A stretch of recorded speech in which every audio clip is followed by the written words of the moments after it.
My name is Eleanor. I am 69 years old. And the night my family told me I was too old to help was the same night everything began to fall apart.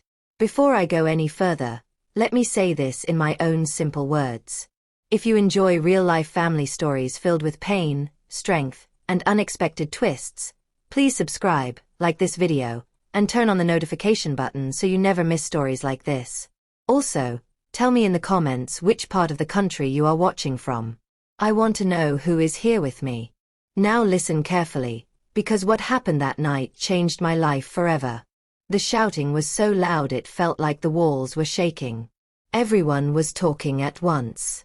Phones were ringing. Someone was crying. Someone else was pacing back and forth. I stood in the living room holding my handbag tightly. My hands were shaking, but not because I was weak, remember that. Get out of the way, my son shouted suddenly. You can't help us. You're too old. Those words hit me hard. Too old. I looked around the room. My daughter-in-law had her face in her hands. My grandchildren were crying softly in the corner. Papers were scattered across the table. Faces were pale. Fear was everywhere. I opened my mouth to speak. Please, Mom, my son said again, his voice breaking. Just sit down. You'll only make things worse. Make things worse. That was when I understood how little they believed in me now. To them, I was no longer useful. No longer strong. Just an old woman taking up space. Then my daughter-in-law whispered something that made my heart sink. We're finished, she said quietly. There's no way out. Those words filled the room with silence. That was the moment I realized something terrifying. If nobody acted fast, this family would lose everything. The house. The business. Their future. And they were all panicking. All of them except me. Because even though they didn't know it yet, I understood exactly what was happening. I knew where they went wrong. I knew what they missed. And I knew I was the only one who could fix it. But first, let me take you back a little. Years ago, I was the one who held this family together. After my husband died, I raised my children alone. I worked long hours. I skipped meals so they could eat. I stayed awake at night worrying about school fees, rent, and food. I was strong then. But as I grew older, they stopped seeing that strength. They began saying things like, Mom, rest. Mom, you don't need to stress yourself. Mom, let the younger ones handle it. At first, it sounded kind. But slowly, it became something else. They stopped asking for my advice. They made decisions without me. They talked around me like I wasn't there. Still, I stayed quiet. Because I loved them. And because I believed they would never truly need me again. I was wrong. Earlier that week, I noticed strange things. Phone calls ended when I entered the room. Conversations stopped suddenly. Faces looked worried. One evening, I asked gently, Is something wrong? My son smiled, but it didn't reach his eyes. It's adult matters, Mom. Don't worry. Adult matters. That night, I couldn't sleep. My spirit felt uneasy. I knew trouble was coming. And then it happened. A knock at the door. Loud voices. Arguments about money. Shouts about deadlines and documents. That was when everything exploded. Now we were back in the living room. Fear everywhere. Everyone panicking. And me. Being told to sit down because I was too old. I took a step forward. My son shouted again, louder this time. Mom, stop. The room went quiet. Slowly, I reached into my handbag. What I pulled out made everyone freeze. My daughter-in-law gasped. My son's face turned white. No one spoke. Because in that moment, they realized something they never expected. The old woman they ignored, the one they called useless, was holding the only thing that could save them. And they were not ready for what came next. Not at all. I could feel every eye on me as I stood there with my handbag open. No one spoke. The room was so quiet that I could hear my own breathing. My hands were still shaking, but I did not drop what I was holding. I held it tighter instead. My son swallowed hard. Mom, where did you get that? I did not answer him right away. I looked around the room slowly. I looked at my daughter-in-law with her red eyes. I looked at my grandchildren holding each other in fear. I looked at the papers scattered on the table, the ones they were fighting over just minutes ago. Then I spoke. I asked you many times what was wrong, I said quietly. You told me not to worry. No one replied. My daughter-in-law stood up slowly. Her voice was weak. You don't understand what this is. I gave a small, sad smile. I understand more than you think. My son shook his head. No, Mom. This is serious. This is business. Lawyers are involved. Deadlines. If we don't fix this by morning, we lose everything. I took a step closer to the table. That is exactly why I am standing here, I said. He laughed suddenly, but it was not a happy laugh. It was full of stress and fear. Please, Mom. Not now. This is not the time for stories. Stories. That word hurt me more than the shouting earlier. I gently placed what I was holding on the table. The moment it touched the surface, my daughter-in-law let out a sharp breath. That can't be real, she whispered. My son stared at it like he had seen a ghost. But before anyone could ask another question, a loud knock hit the door again. Everyone jumped. Another knock followed, harder this time. Who is that? My son shouted. No answer. The knocking came again, louder, more urgent. Fear returned to the room like a dark cloud.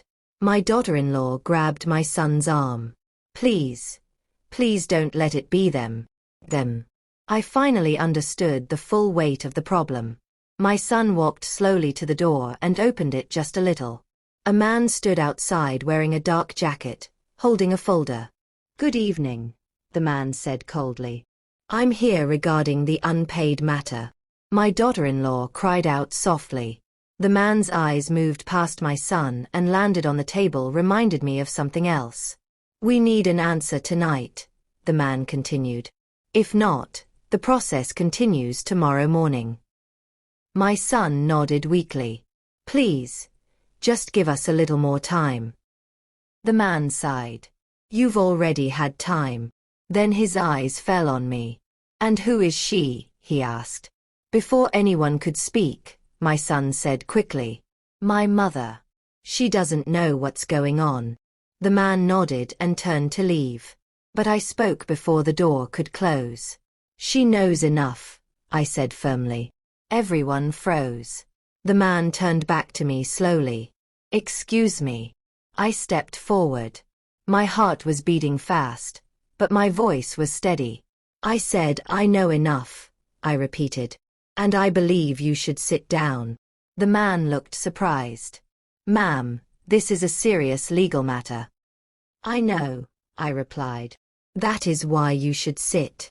There was a long pause. Then, slowly, he stepped inside. My son looked at me like he didn't recognize me anymore. What are you doing? He whispered angrily. I did not answer him.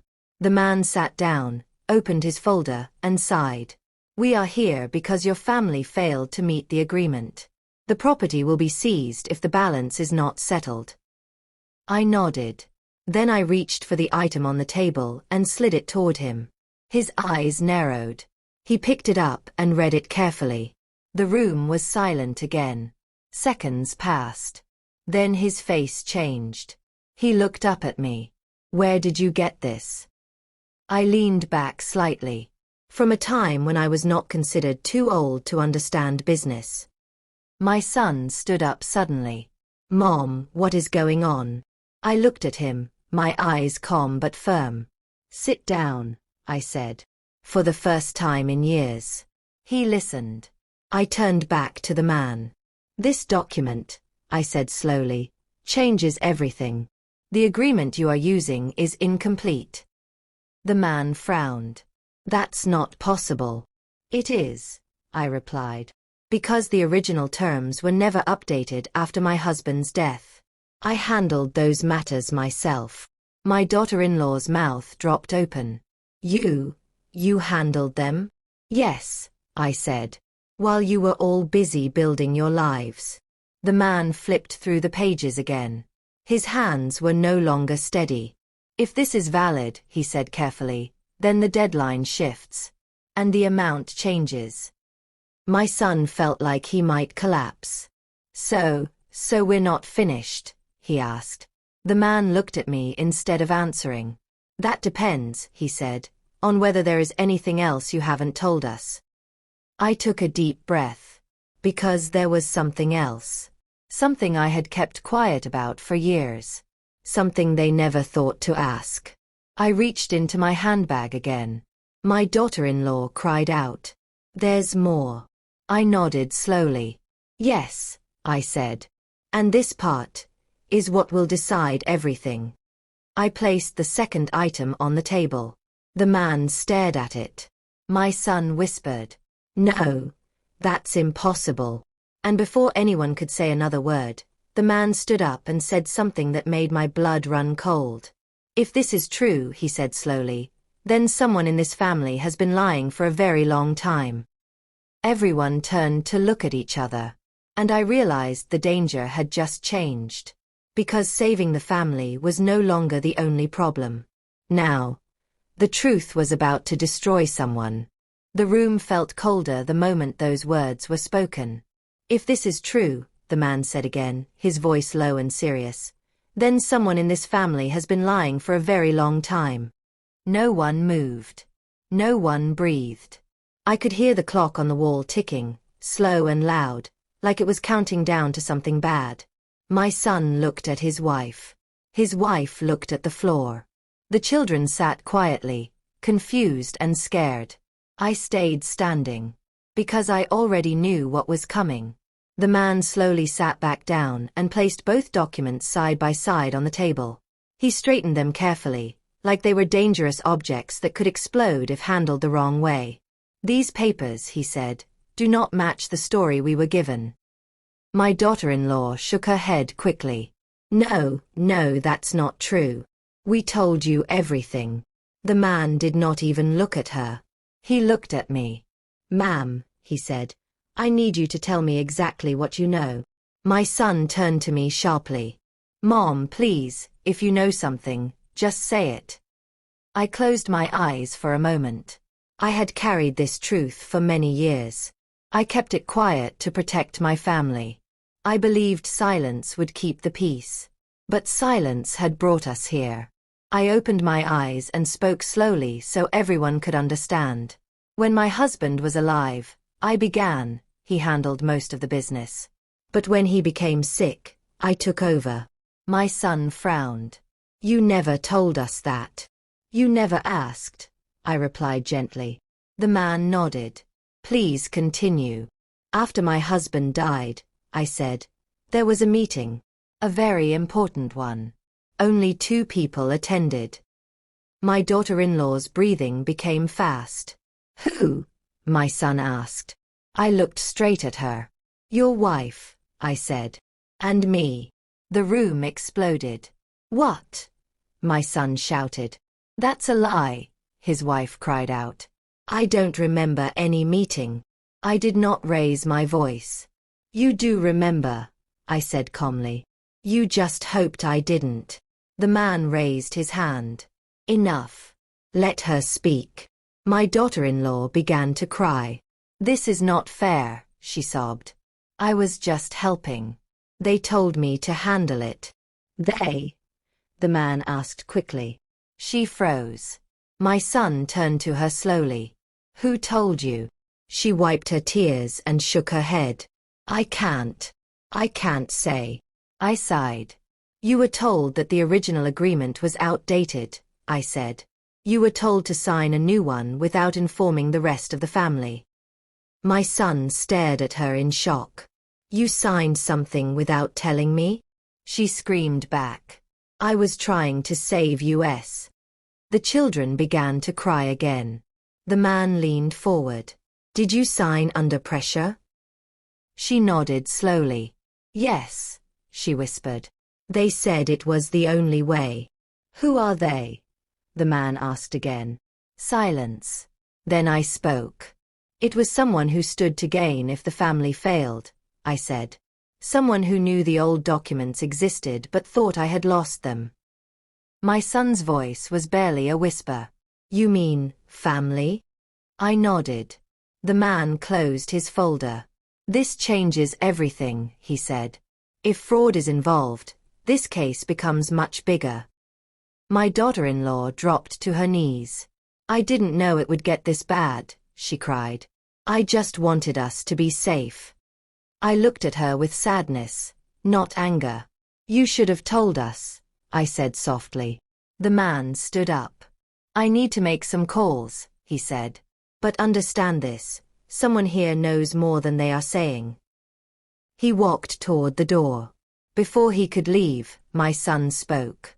Wait, he said. Are we still going to lose the house? The man paused. That, he said slowly, depends on what the next document proves. Everyone looked at me. I felt the weight of their eyes. I told you, I said quietly. I was not done. My son stepped closer. Mom, how many more secrets are you hiding? I reached into my handbag again. My daughter-in-law cried out. Please, no more surprises. I pulled out a small envelope, old and worn. This, I said, is the reason they thought I was useless. The man turned back. My son's voice shook. What is inside? I looked at all of them. The truth about who really owns everything. The man's eyes widened. My son stepped back like he had been pushed. And before anyone could stop me, I opened the envelope. Inside was something none of them expected. Something that would turn this family upside down. And the moment they saw it, I knew nothing would ever be the same again. The moment I opened the envelope, the room seemed to lose all its air. Everyone leaned forward at the same time. Inside the envelope were several old papers, slightly yellow at the edges.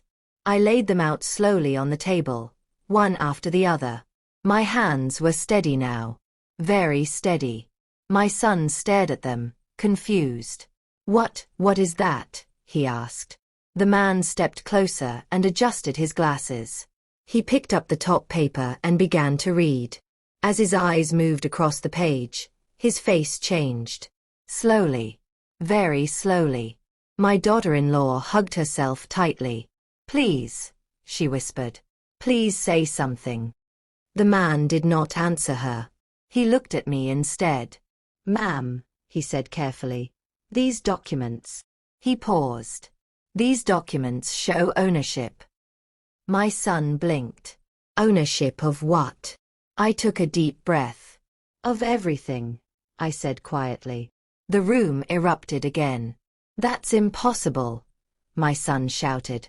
You're saying none of this is ours? I raised my hand gently. No, I said. I'm saying it was never transferred. The man nodded. She's correct, he said. According to this, the property, the land, and the business were never signed over after your father's death. My daughter-in-law collapsed back into the chair. But we've been running everything for years, she said. We paid bills. We made deals. That doesn't change ownership, the man replied firmly. My son turned to me, his eyes wide and full of disbelief. Mom, he said slowly, why didn't you ever tell us this? I looked at him, my heart heavy. Because I trusted you, I said. And because I believed you would never put this family in danger. Silence filled the room again. The man continued reading. There's more, he said. My heart skipped.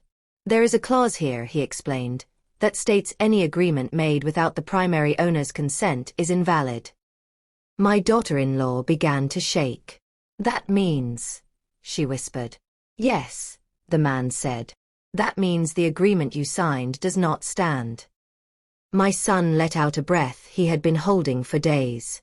So we're safe, he asked. The man hesitated. For now, he said. That word hung in the air like a warning. For now, my son repeated. The man placed the papers back on the table. There is another problem, he said. Someone tried very hard to make sure these documents disappeared. Everyone turned to me. I nodded slowly. They broke into my old storage box 2 years ago, I said. They took many things. But they didn't find these. My daughter-in-law's eyes filled with fear. Who would do that? She asked. I looked at her. You already know the answer, I said. My son shook his head. No, it can't be, he said. Not them. The man crossed his arms. I will be very clear, he said. This was not a mistake. This was planned. My daughter-in-law stood up suddenly. I didn't know, she cried. I swear I didn't know. They told me it was just paperwork. Who? My son demanded. She opened her mouth, then closed it again. Fear took over her face. They warned me, she said softly. They said if I talked, everything would fall apart. My son slammed his hand on the table. Who? Before she could answer, a phone rang. Not one of ours. The man looked down at his phone. His face darkened. I need to take this, he said. He stepped aside and answered. Yes. I see, understood. When he returned, the room felt heavier than before. What is it? My son asked. The man looked straight at him. The person who benefits the most from this mess, he said, has just been notified that these documents exist. My stomach tightened. So? My son asked. So, the man continued, things are about to get very uncomfortable. A loud car engine roared outside. We all turned toward the window. Headlights stopped right in front of the house. My daughter-in-law grabbed my arm. They're here, she whispered in terror. My son looked at me, panic in his eyes. Mom, what do we do now?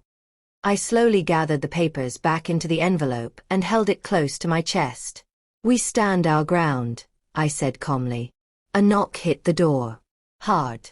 Louder than before. This time, a voice shouted from outside. We are not leaving without answers. The children began to cry again. My son moved toward the door, but I stopped him.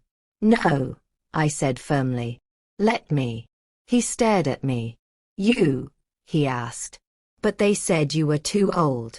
I looked him straight in the eyes. And now, I said quietly, they are about to remember who they are dealing with. I reached for the door handle. And just before I opened it, I heard a name spoken outside. A name I had not heard in years. A name that made my blood run cold. That was when I knew this was no longer just about saving the family. It was about surviving what came next. My hand froze on the door handle the moment I heard that name. It was spoken calmly, almost politely, but it carried years of memories I had tried to bury. Memories of betrayal, greed, and quiet threats made behind closed doors. I closed my eyes for a brief second and took a deep breath. Then I opened the door. The night air rushed in, cold and sharp. 2 men stood on the porch. One I did not recognize. The other, I knew all too well. He looked older, but not wiser. His hair was thinner, his smile tighter, but his eyes were the same. Cold. Calculating. Well, he said, clapping his hands slowly. If it isn't you. My son stepped beside me. What do you want? He demanded. The man ignored him and kept his eyes on me. I came for what belongs to me, he said. I did not move. It never belonged to you, I replied calmly. He laughed. You're still saying that after all these years? Behind me, I could feel the fear in the room. My daughter-in-law stood frozen.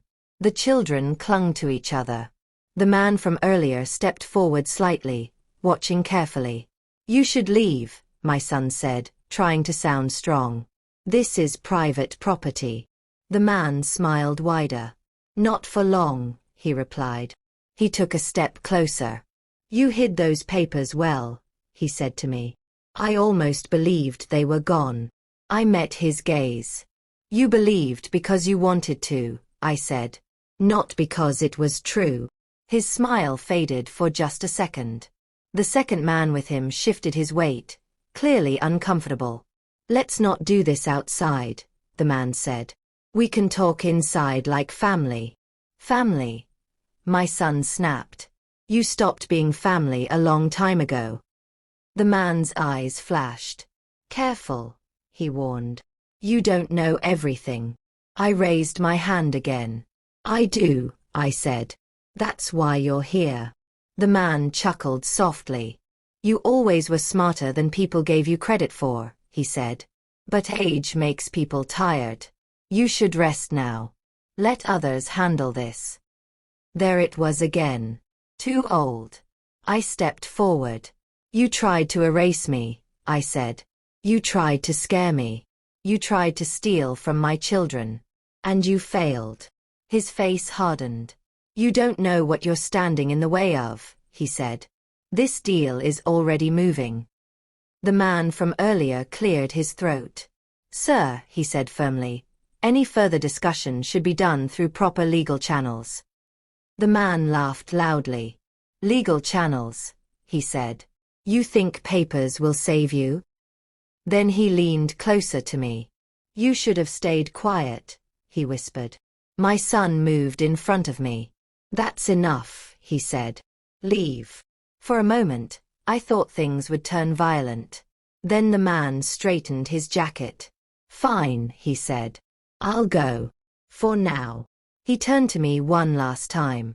But remember this, he said. You opened a door that cannot be closed. He walked away into the night. The second man followed quickly. The sound of the car driving off felt louder than the earlier knocking. I closed the door slowly. No one spoke for a long time. Then my daughter-in-law began to cry. I didn't know, she sobbed. I swear I didn't know it would come to this. I sat down for the first time that night.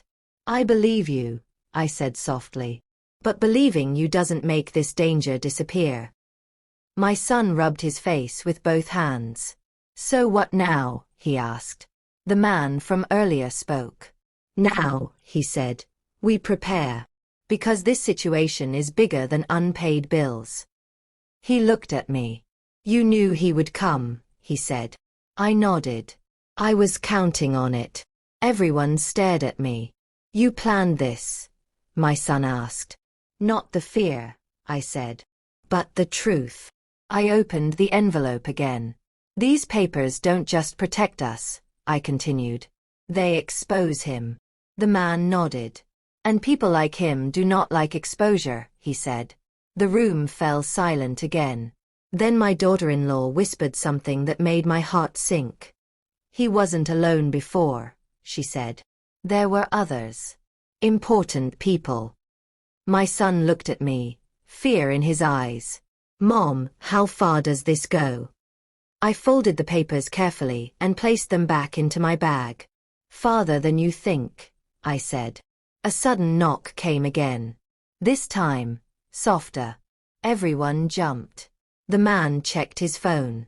That's not him, he said quietly. My son opened the door slowly. A young woman stood outside, shaking, holding a small folder. I'm sorry, she said quickly.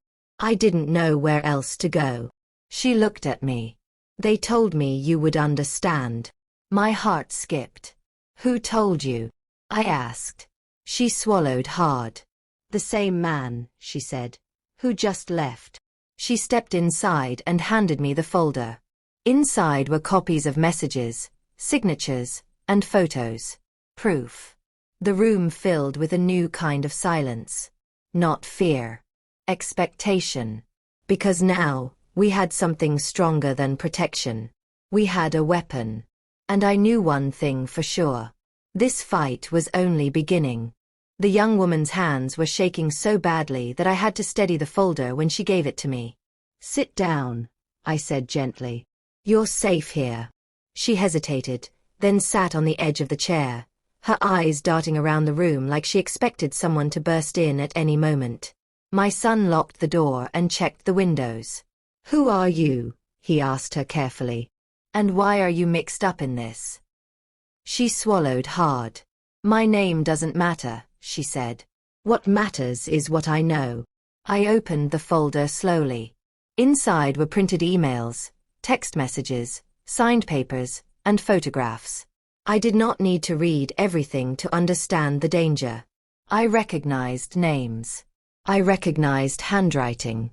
My chest tightened.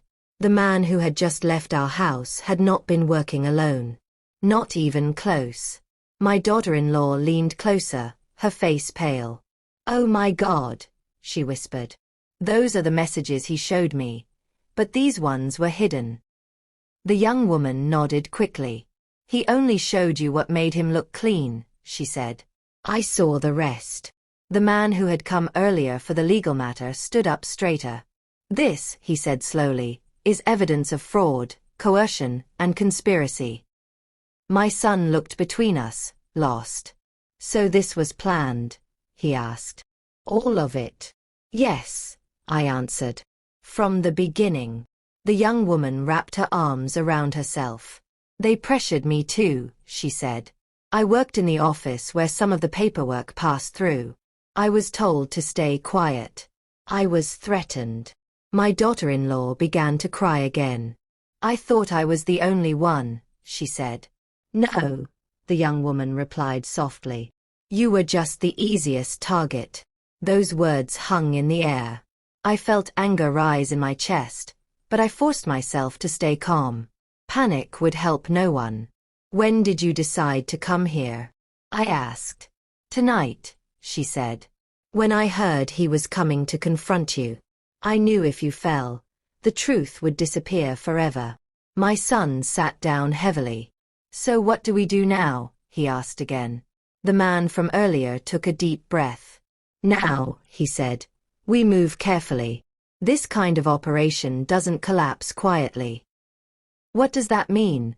my daughter-in-law asked. "It means," he replied, "people will try to scare you, confuse you, turn you against each other." I nodded. "That has already started," I said. The young woman looked at me. "You knew," she said. "You knew this would happen." "I hoped it wouldn't," I answered honestly. "But I prepared in case it did." My son stared at me. "How long have you been holding all this?" he asked. "Long enough to know silence can be dangerous," I said. He looked ashamed. "I'm sorry," he said quietly. "We treated you like you didn't matter." I reached for his hand. "This is not the time for guilt," I said. "This is the time for strength." A sudden sound came from outside. Tires on gravel. A car slowing down. Everyone froze. The young woman's eyes widened. "That's not him," she whispered. "He never comes back so quickly." The man checked the window carefully. "One vehicle," he said. "Different from before." My heart began to pound. My son whispered, "Should we call the police?" The man shook his head slowly. "Not yet," he said. "We need to know who is moving and why." The car stopped. A door opened. Footsteps approached the house. The children began to cry softly again. I stood up. "Everyone stay calm," I said. "Fear is what they expect." A knock came. Not aggressive. Not polite. Controlled. The man moved toward the door, but I stopped him. "No," I said. "I'll handle this." My son grabbed my arm. "Mom." "I said I'll handle it," I repeated. I opened the door. A woman remembered as calm and well-dressed stood outside. Her expression was unreadable. "Good evening," she said. "I believe we should talk." I studied her face. "And who are you?" I asked. She smiled faintly. "Someone who can make this easier," she said. "Or much worse." Behind her, the car engine was still running. "You have something we want," she continued. "And you don't fully understand how dangerous that is." I met her gaze without blinking. You've underestimated me already, I said. Don't do it again. Her smile faded slightly. May I come in? She asked. No, I replied. You can say what you came to say right here. She paused, then nodded. Fair enough, she said. You're being watched. All of you. The longer this goes on, the harder it will be to protect the children. My blood ran cold. You leave my grandchildren out of this, I said sharply. She raised her hands slightly. I'm just delivering a message, she said. Walk away. Hand over the documents. Let this end quietly. And if we don't? I asked. Her eyes hardened. Then this family will learn what real pressure feels like. She turned and walked back to the car. Before getting in, she looked back at me. You may think you're the savior, she said.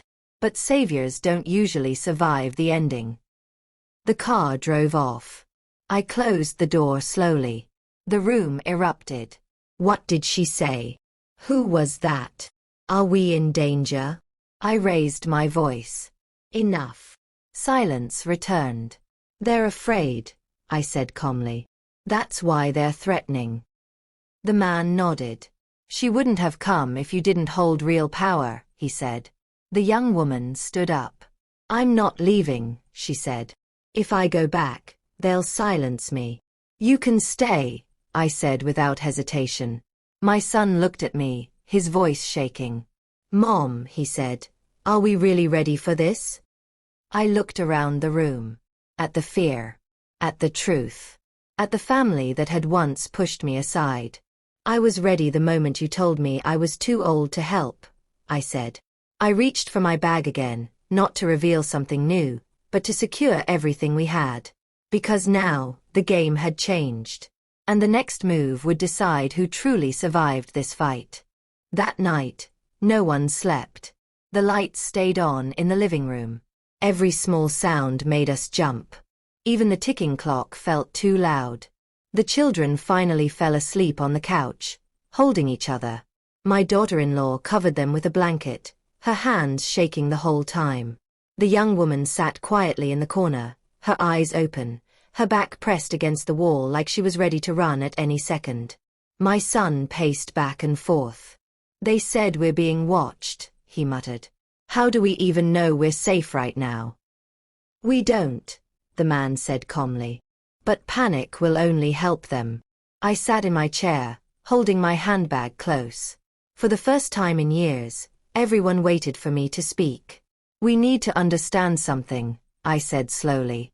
They are not angry because we are weak. They are angry because we are strong. My son stopped pacing. You really think they're scared? Yes, I replied. People who threaten children are already losing. The young woman nodded. They never show their faces unless something slips, she said. That woman tonight. She wouldn't have come herself unless the situation was serious.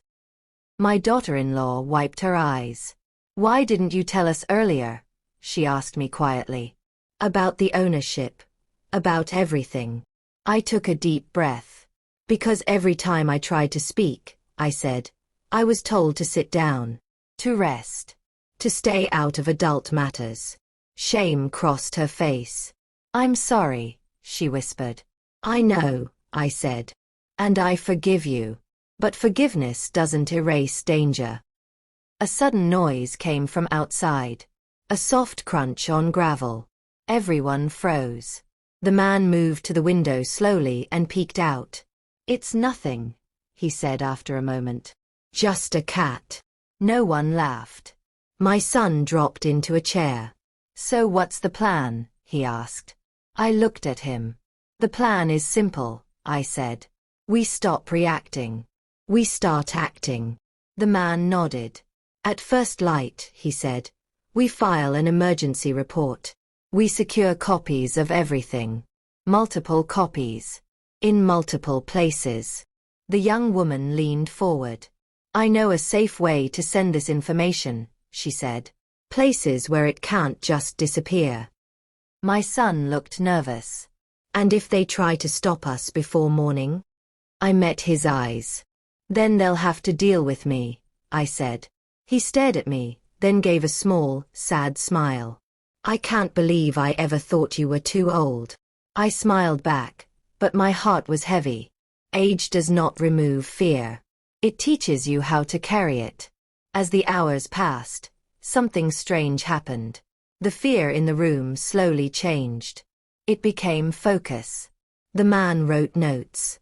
The young woman organized documents. My daughter-in-law made phone calls to people she trusted. And my son, he sat beside me. I was wrong, he said softly. I pushed you aside when I should have listened. I placed my hand over his. Listen now, I said. That's all that matters. Just before dawn, my phone buzzed. I hadn't heard that sound in years. I looked at the screen. Unknown number. The man noticed my face. Don't answer, he warned. I answered anyway. Hello. For a moment, there was only breathing. Then a familiar voice spoke. You should have stayed quiet. My heart remained steady. You should have stayed honest, I replied. You don't understand the people you're dealing with, the voice hissed. This ends badly for families. I understand families, I said. That's why I won't back down. A pause. Then the voice softened. Hand it over, he said. We can make this go away. I laughed quietly. You already tried that, I said. It didn't work. The call ended. The sun began to rise. Light crept into the room, chasing away the shadows. The man stood up. It's time, he said. My son looked at me. Mom, are you sure? I stood slowly, my joints aching but my spirit strong. I've never been more sure of anything, I said. As we gathered the documents, the young woman suddenly gasped. What is it? My daughter-in-law asked. She pointed to her phone. They're reporting something online, she said. A story about this family. My son's face went pale. What kind of story? She swallowed. They're calling you the problem, she said. All of this, she continued. They're blaming you. The room went silent. I took the phone from her hand and read the headline. I smiled slowly. Good, I said. Everyone stared at me. Why good? My son asked. Because when people attack your name, I replied, it means the truth is about to come out. I handed the phone back. Let them talk, I said. By the end of today, they won't be talking anymore. Outside, another car slowed near the house. This time, it did not stop. It kept going. But I knew. The storm had already begun. And by the time it passed, nothing would ever be the same again. Morning came, but peace did not come with it. The sun rose slowly, like it was afraid to look at what was happening inside that house. Light filled the living room, yet the air still felt heavy. Everyone moved carefully, speaking in low voices, as if danger could hear us. The children woke up confused. My daughter-in-law smiled at them and told them everything was fine, but her eyes told a different story. She packed their school bags with shaking hands, then stopped. They shouldn't go out today, she said quietly. Not like this. I nodded. They stay here, I said. With us. My son locked the door again, even though it was already locked. The man gathered the documents into neat piles. We move fast, he said. Once this reaches the right offices, they won't be able to bury it. The young woman checked her phone again and again. They're spreading lies, she said. Saying you're confused. Saying your age is affecting your memory. I felt a tight pain in my chest, but my face stayed calm. That's expected, I said. When truth scares people, they attack the messenger. My son slammed his hand lightly on the table.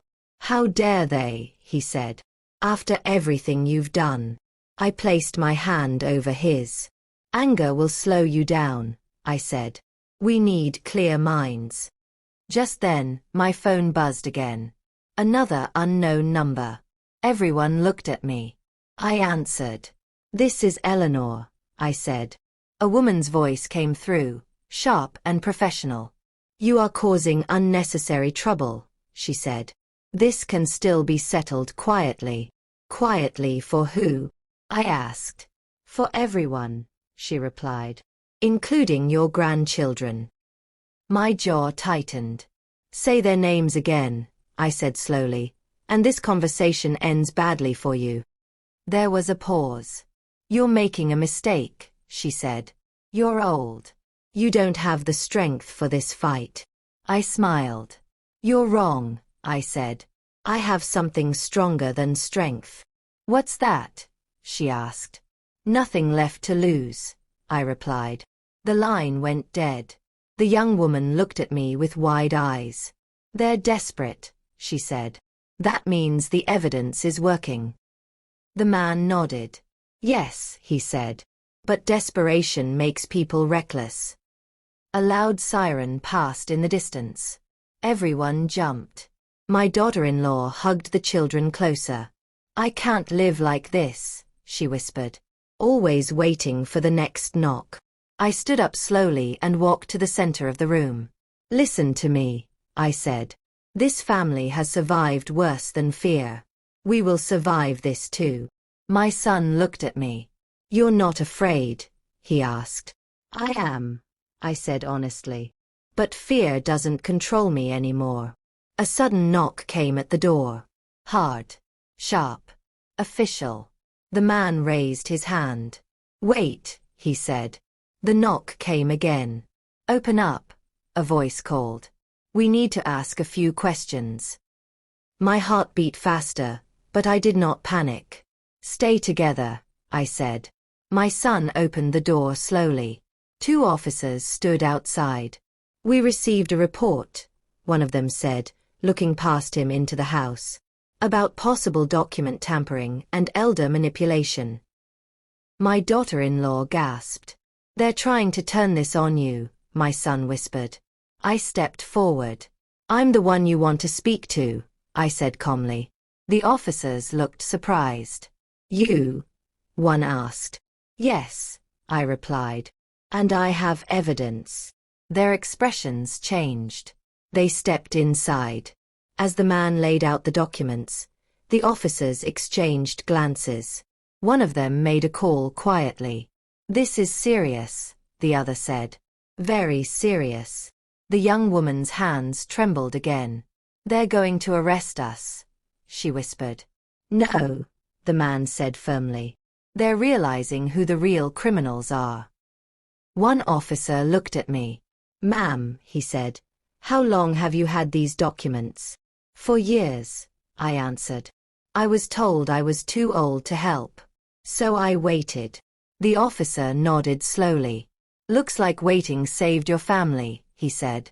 Relief washed through the room for a brief moment. Too brief. Another officer's phone rang. He stepped aside, listened, then frowned. There's a problem, he said. Everyone turned to him. What kind of problem? My son asked. The officer looked straight at me. The main person connected to this case, he said, has already filed a counterclaim. My stomach dropped. For what? I asked. For theft, he said. And they named you. The room erupted in panic. They're lying. That's impossible. They're framing her. I raised my hand. Enough, I said.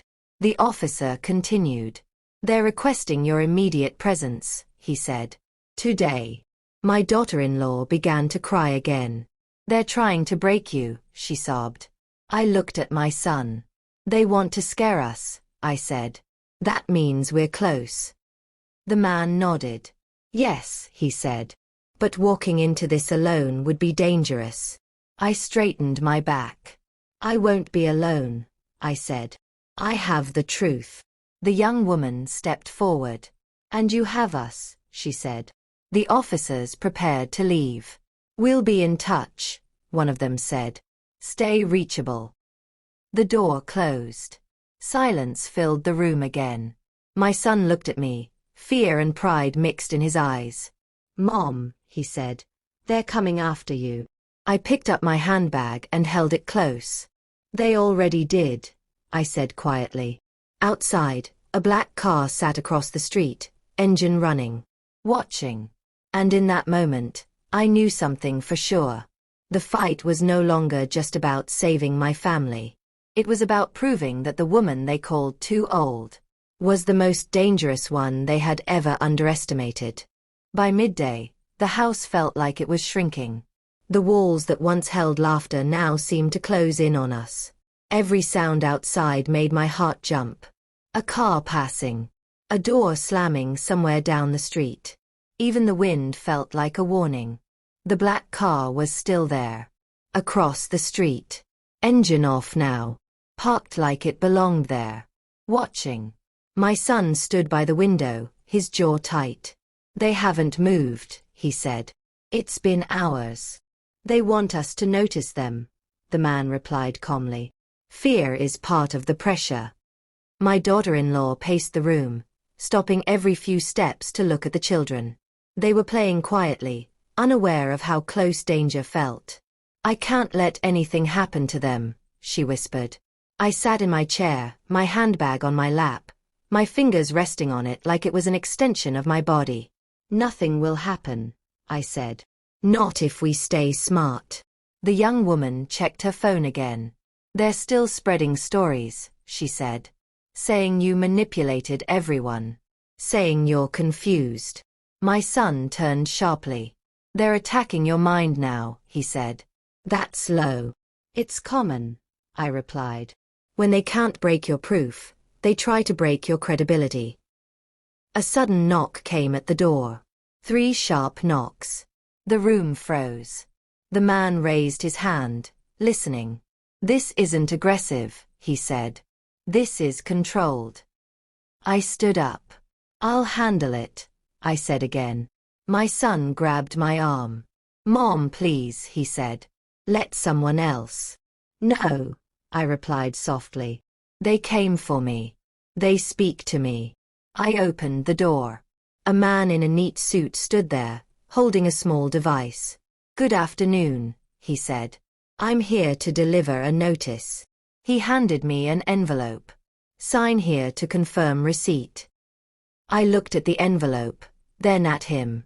"I don't sign anything without reading," I said. He hesitated. "That's fine," he said. "But I need confirmation." I closed the door and opened the envelope. It was a formal request for me to appear later that day.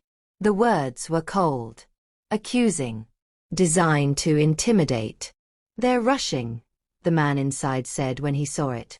"That means they're losing control." My daughter-in-law grabbed my hand. "They're trying to make you look guilty before you even speak." "Let them try," I said. I signed for receipt and handed the envelope back. As the man walked away, he paused. "You should consider settling," he said quietly. "People your age don't handle stress well." I met his eyes. "People my age built the world you live in," I replied. He said nothing and left. The door closed. Silence returned. The man exhaled slowly. "We don't have much time," he said. "Once you step into this, they'll try to isolate you." My son's voice shook. "Then don't go," he said. "Please." I looked at him. "If I don't go," I said, "they control the story." The young woman nodded. "She's right," she said. "They want her to hide." My daughter-in-law wiped her tears. "I'll go with you," she said suddenly. "No," I replied. "You stay with the children." "I'll go," my son said. I shook my head. "They want me alone," I said. "But alone doesn't mean weak." The man leaned forward. "We'll be nearby," he said. "And everything will be documented." I stood up slowly. My body felt tired, but my mind was sharp. As I prepared to leave, my son hugged me tightly. "I'm sorry," he whispered. "For every time I didn't listen." I held him back. "Listen now," I said. "That's enough." Outside, the black car's engine started. It followed at a distance as we drove. Not close enough to touch. Close enough to threaten. The building we arrived at was tall and cold. Glass and steel. No warmth. Inside, everything smelled like paper and power. I was guided into a small room and asked to wait. Minutes passed. Then a door opened. 3 people entered, all with serious faces. One of them spoke. "You've caused quite a disruption," he said. "I revealed the truth," I replied. He smiled thinly. "That depends on who you ask." They placed papers on the table. "Sign this," he said, "and we can make this go away." I looked at the paper. It was a lie wrapped in legal words. I pushed it back. "No," I said. The room changed instantly. The air felt heavier. "You're making a mistake," another voice said. "You're old. You don't understand the consequences." I leaned forward slightly. "I understand consequences very well," I said. "I raised a family." They exchanged glances. One of them sighed. "Then you leave us no choice," he said. He pressed a button. The door behind me opened. An officer stepped in. My heart stayed calm. "If you arrest me," I said quietly, "everything I have goes public." Silence. The officer hesitated. The man's jaw tightened. "You planned this," he said. "Yes," I replied. Another pause. Then footsteps rushed down the hall. A voice shouted, "Stop this now." A woman burst into the room holding a phone. "We've got a problem," she said. "The evidence is already spreading." Faces turned pale. I leaned back in my chair. "You should have believed me when I said I was not too old to help," I said. They stared at me in shock. And in that moment, I knew the balance had shifted. But the fight was not over yet. Because power never lets go without one final move. The room stayed silent for a long moment after those words were spoken. No one moved. No one spoke. The people who had walked in with confidence now looked unsure, like the ground beneath them had shifted and they didn't know where to stand anymore. The woman holding the phone spoke again, her voice shaking. "It's already out," she said. "The documents, the messages, the ownership records. They're spreading faster than we can stop them." One of the men slammed his hand on the table. "How?" he demanded. "How did this happen so fast?" I smiled slowly. "Because you were too busy calling me old," I said, "to realize I was prepared." The officer lowered his hand from the door. He did not arrest me. Instead, he looked at the men across the table. "I need clear instructions," he said carefully. "Right now, this looks like an attempt to intimidate a witness." Their faces drained of color. The man who had spoken first tried to recover. "Let's all calm down," he said. "There's been a misunderstanding." I stood up slowly. "No," I said. "There has been a revelation." The woman with the phone swallowed hard. "They're asking questions," she said. "Important people are asking." The room fell apart after that. Phones rang. Whispers filled the air. Orders were given and taken back again. No one was in control anymore. Finally, the officer turned to me. "Ma'am," he said respectfully, "you're free to go. For now." I picked up my handbag. "I was never trapped," I said. When I walked out of that building, the air felt lighter. Not safe, but lighter. Outside, my son was waiting. The moment he saw me, he rushed forward and wrapped his arms around me. "They let you go," he whispered. "Thank God." I held him tightly. "They didn't let me go," I said. "They couldn't hold me." My daughter-in-law stood nearby, tears streaming down her face. "I'm so sorry," she said. "For everything." I touched her shoulder. "This family survives," I said. "That's what matters." The young woman stood a little distance away, watching. "It's done," she said softly. "The truth is everywhere now." I nodded. Yes, I said. And it can never be taken back. The black car across the street was gone. The threats stopped after that day. Quietly. Suddenly. Like people who realized they had lost. In the weeks that followed, the lies collapsed one by one. The agreements were overturned. The false claims disappeared. Those who tried to silence me began to protect themselves instead. The family kept the house. They kept the business. They kept their future. But something else changed too. The way they looked at me. They no longer saw an old woman sitting quietly in the corner. They saw the truth. One evening, my son sat beside me and said softly, "We were wrong." I nodded. "Yes," I said. "You were. But you saved us," he added. I looked at him. "I didn't save you," I said. "I reminded you who I was. Now let me say this to you watching. If you've ever been told you're too old, too weak, too irrelevant, remember this story. Because sometimes, the person everyone ignores is the only one who can save everything." If this story moved you, please like this video, subscribe to the channel, and turn on the notification bell so you don't miss more powerful family stories like this. And tell me in the comments, which country are you watching from? Because no matter where you are in the world, strength does not disappear with age.